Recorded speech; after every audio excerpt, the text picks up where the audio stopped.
Preview mode is where leaders can review an engagement exactly as it will appear to participants without the fear of including artificial data that could interfere with the analysis of their results. Preview mode can be accessed either from the Create and Edit workflow for an engagement in the top right corner here, or from the main leader view by clicking the three dots on the right-hand side of the engagement card and selecting Preview. Preview mode is only available for draft and active exchanges. When you load Preview mode, a dialog box appears indicating that responses entered will not be recorded. If the engagement is live, we also provide a button that leads to the active version that does record responses. This is so participants who have been given the preview link by mistake have an easy way to participate. Closing that dialog box, we're now free to explore the engagement.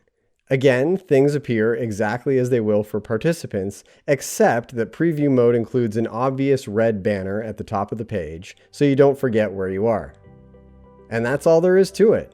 We hope you found this video useful. Until next time, happy thought exchanging!